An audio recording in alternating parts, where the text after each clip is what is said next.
me right now?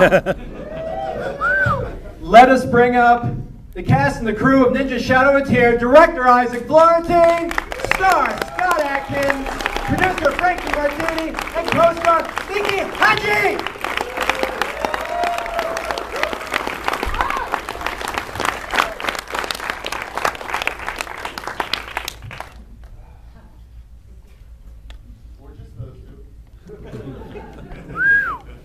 Take a seat. Tired out just watching that.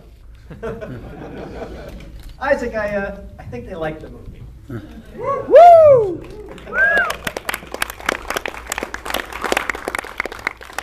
Here, I'm gonna go over here. So let's start a bit with this is obviously the sequel to the movie Ninja, which you guys did about 3-4 years ago, and let's talk a bit about the challenges of coming up with a new story for the character. And where you guys were going to take this, and why Thailand? Why did you want to bring it there? And also, why'd you kill off poor Mika? I know.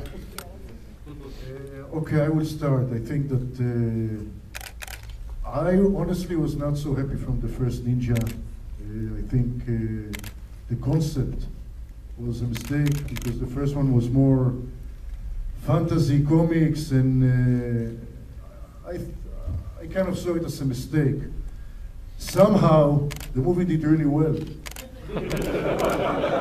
And New Image wanted to do a sequel. They were not sure, yes, no, maybe. And the idea was, if we're doing a sequel, let's take it to a different ground. David White, that also wrote Undisputed 2 and 3, and Special Forces, wrote the script for this one. At a certain point, the project was buried, and I think only because Frank, this project was like kept alive, he kind of believed in it, and he didn't let the project kind of drown under the sea. And Frank, I think you should take it from here. At some point, we decided we were going to go forward with it, and it took a lot of pushing from the investors. And like Isaac said, we had to make it a different movie. We had to make it real, we had to make it gutsy, and we had to make it tough. And we had to find some motivation for Scott. And unfortunately, the motivation was to kill Mika. We needed to get him up and get him mad, and we also needed to make him angry. And through the development process, it just got tougher and tougher and tougher. And at some point, Scott read the script and liked it. And we took it from there. We shot it in Thailand because we wanted to get some realistic Asian culture. And we wanted a place that you could copy for Japan, and you could copy for Burma. And there's parts in Bangkok that are exactly Japanese. And the jungles in northern Bangkok look like Burma. So that was why we chose the Thai country. And let's talk about a member of the crew who's not here. Who was your fight choreographer on the film? Before I give it to Scott, the fight choreographer is Tim Mann, and actually I didn't know him, and I think we should thank, officially she was my assistant, but Chaya Supanara. Chaya, where are you? Please stand up. Chaya was involved also in the Ong Pak movies, and as we all know and cherish, and basically she knew of Timan and she recommended him, and she was our ninja, a real ninja in Thailand, being American and Thai, and she introduced Timan to us, and I actually thought that he's Thai, apparently he's Swedish. And I was in Sweden many times, when the Swedish are very organized. When he came so organized, I said, wow, yes, he's Swedish. So let's, Scott, please talk about Timan and working with him. No, I didn't know much about Tim Man, and worked with some fantastic fight choreographers through the years. I didn't know anything about the guy, and even to ask for some stuff to see what he'd done before, he hadn't done much before. There wasn't a lot to look at. But he exceeded our expectations, and yeah, how long did they work before we got there? About a month? The stunt team, just him, yes, and 3 other guys. We have a very small crew, like 4, the stunt crew was 4 people. the stunt crew that we had was really 4 people, and once in a while other day player came, but it was Timan and Brahim Ashabnachi that was his assistant, and there were 2 Thai guys, Om and Pet, that are also, you see them sometimes in the movie, actually many times, sometimes with these 2 pairs, sometimes with another hat. They play various parts in this movie. By the way, Tin Man is the guy who had the big fight at the end before the Goro fight. The knife fight. The short guy that is fighting Scott is Timan. Wow. Scott, let's talk about the fights themselves. Man, they look incredibly exhausting. I'm sure you got a couple of scars left over from them. Watching He the also, film. he also hurt his leg, and he kept fighting throughout the whole movie with a hurt leg. Wow. Well, that's just the way it is, isn't it? You get injured on every film and you just got to keep going. But just watching that back brings back all the bad nightmares it was having. Isaac, I love working with him, but he's so hard on me, and that's why we're able to get good stuff, because he's got no mercy whatsoever. Every film he tries to kill me. But this is the thing about making films like this. You've got 6 weeks to do a whole movie. Action takes a long time to shoot anyway. In 1 week, I remember I had 3 fight scenes. One fight was 2 days, another fight was 2 days, and the other fight was 1 day. And then on your day off, you go in and you've got to do some drama. Now, people think, well, that's a holiday, isn't it? But you've got to deliver there as an actor now. And as a martial arts actor, you've got to overcome how tired you are and then put in a good performance as well, with an American accent and blah, blah, and speaking Japanese. That made me cringe. I've still got no idea whether it was any good or not. But yeah, it's very hard making these types of films because it's such a tight schedule, and physically, but also to deliver as an actor as well. Very difficult. And my last question is for Isaac is, I noticed most of the fight scenes are predominantly handheld camera. Is that your method? Is that the way that you prefer to do it? I think ever since Undisputed 2, I was lucky to meet Ross Clarkson, and I worked with him ever since then. He's my DP. But Ross is also, I think, probably the best camera operator in the world, especially when it comes to fight. It's unbelievable. His hands and his eye. It's handheld, but sometimes it's a dolly. The idea is not to cut. The idea is as much as the talent. And by the way, Marco Zaror is here. Marco, please stand up. I'd like people to see you. I mean, you all saw it already. I don't know if you saw Undisputed 3 with Marco and Scott. There are sections there that are long sections. The same here with Ken Kusugi and Scott, and Timan and Scott. Ross has this talent. He looks like a grump. He sometimes acts like a grump, which is okay. I'm also a grump sometimes, most of the time. But he knows, I mean, we compose really difficult shots, really complicated shots, and he says, okay, and he lights it and says, Ross, do you think you have to rehearse? No, it's okay. I got it. And he does it and really is there by the first take, knowing how to compose the camera so the hit, which we know is not a hit, will feel like a hit and will be there on time. So that's his talent. One more thing that I'd like to add. All of this movie, any movie, the story doesn't work. So it's not really working. And though Mika is here or in the movie, I mean, she comes and then she's being killed. Her role, the emotional role, is there all the movie. And I mean, it's the second time that we work, and it was a pleasure. And Mika, would you like to say something, please? Yeah. Hi, I'm Mika. I was killed in the movie.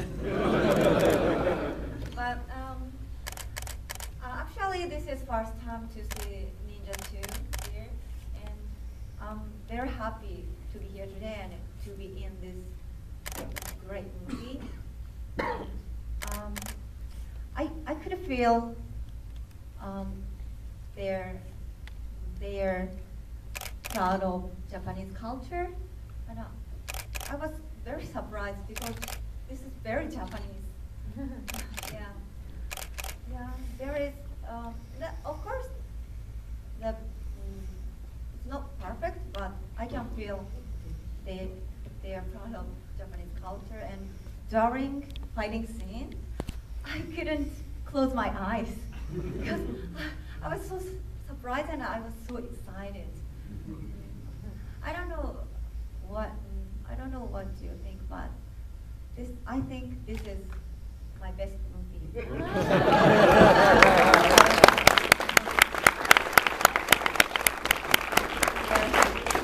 Let's take it out to the audience. I'm sure we've got a lot of questions out in the audience right here. Oh, Marco, hey. I have to ask you. I've been a big Please fan. stand up, Marco. I've been a big fan of these two guys because Isaac and Scott. I remember being in Chile, watching in YouTube, Undisputed 2, and that got me a lot of Should've paid for it. inspired. But when I see this movie, I'm like, who is doing this? Who's behind this? And I had the opportunity to be part Avi Lerner. of to be part and work with this incredible talent of Isaac and Scott. And I gotta ask you guys, how many takes it took to do that long shot in the gym when you fight against the 5 guys that you never, like, I was counting the seconds. I was like, okay, he have to cut now. Come on. He have to, the cut needs to come here. I don't know. It was so long. It was so like coordinated, and I'm so like, you know, I'm a big fan of you guys, man. Oh, thanks, Marco. We want to work with you again, and we will work with you again. I can't remember how many takes was it. I think it was like 3 or 4. No, It's more than that, it's about 6 or We 7. did 9 takes and we used take 7. That thing's got a better memory than I The do. thing about The Wanderer is it's been done amazingly by Tony Jaa, and you're going to see something crazy when you see the new Old Boy film. There's a crazy one-take shot in that. But ours is not as good as the Tony Jaa one, but we just wanted to, one of the fight scenes to have a different feel to it, so Isaac decided to do it one take. I need to work on my cardio. That's what I'm saying. Yeah, he was really, really tired that night. Yes, gentleman right there. Yeah, Scott, you work with a lot of choreographers and a lot of really good fighters. Who have you not fought with on screen yet that you want to? Donnie Yen. Woo! Woohoo! Right here. Hi.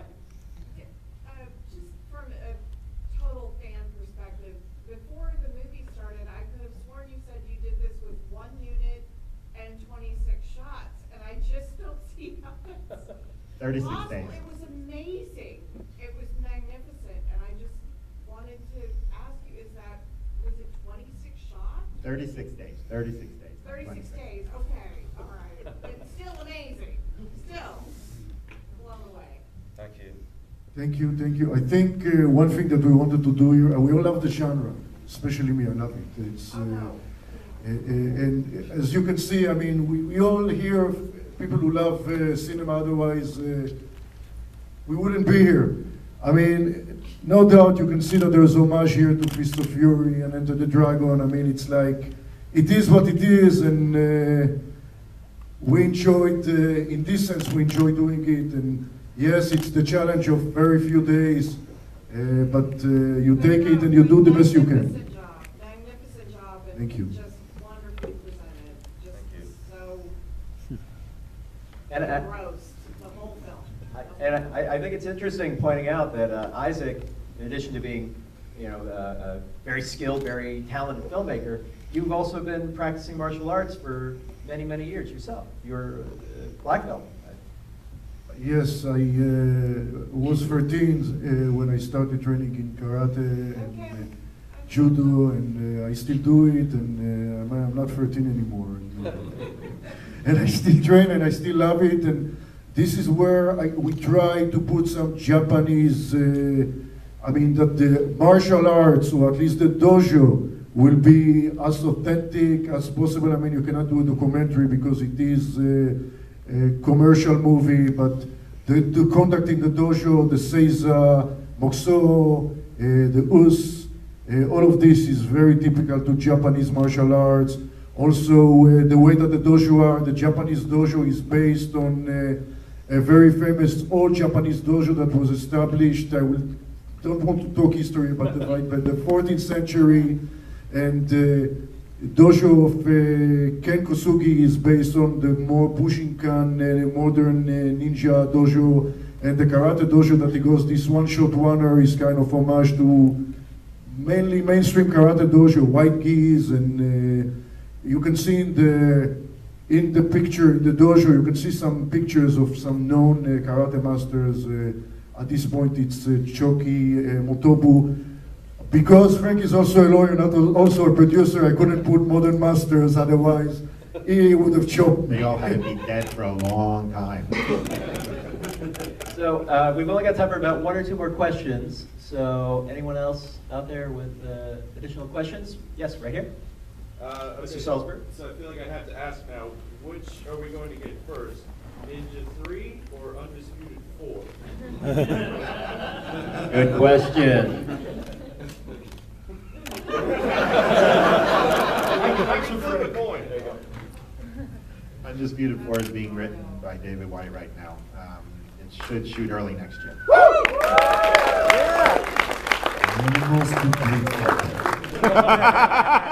Unless Scott wants too much money.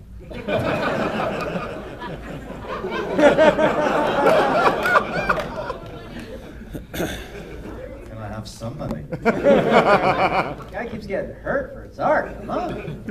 Well, we got to wrap this up, but thank you all so much, and another huge round of applause to the team and Junior Shadow here, Isaac Florentine, Scott Adkins, Nick Kahimi, and Frank Tarantino. Thank you so much.